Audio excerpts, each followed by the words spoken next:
Kasus Firaun, Allah begitu memaksakan keinginannya sama seperti manusia. Hati Firaun udah empuk, dibikin keras. Siapa bilang empuk?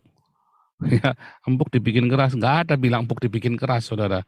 Tuhan mengeraskan hati Firaun. Mengapa? Karena dia orang sudah jahat, saudara. Supaya jelas, supaya kelihatan jahatnya, saudara. Jangan tanggung-tanggung. Mengapa Tuhan izinkan ada pendeta, ada orang yang makin jahat, makin jahat, makin jahat. Sudah jahat, mau diapain lagi? Biar makin jahat saja. Maka dia izinkan iblis itu membujuk Firaun. Makin sesat, dibiarkan. Supaya jelas.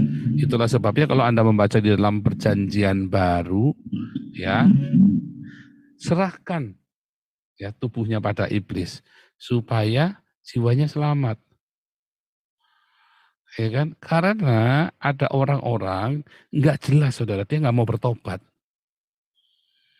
Ya, pikiran orang itu nggak bisa dikendalikan. Tuhan pun membiarkan manusia, mengizinkan manusia memilih kehendak bebas.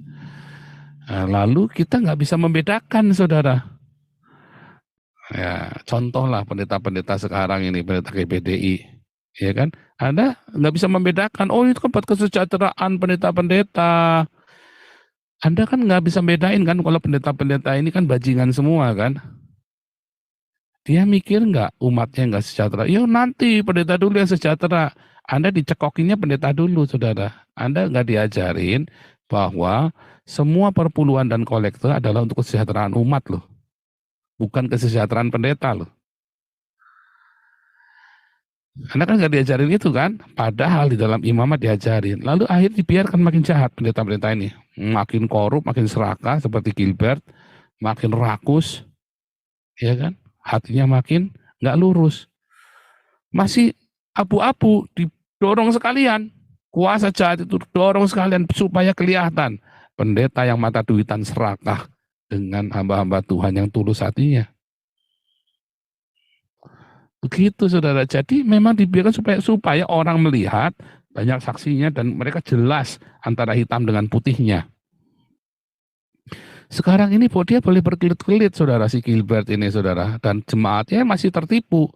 Suatu ketika nanti akan terbuka dengan jelas terang benderang. Itu contoh seperti itu, saudara ya. Itu contohnya.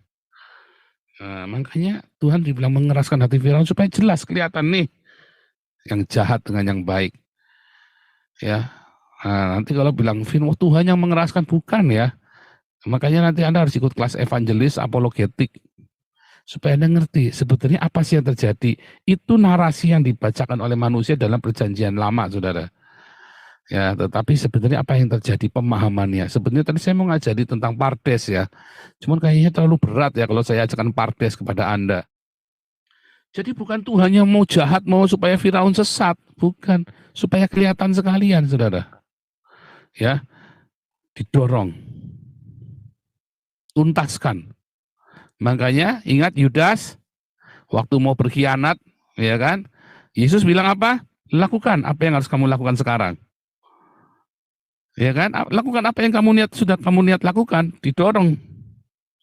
Ya kan? Nangkap ya, saudara ya.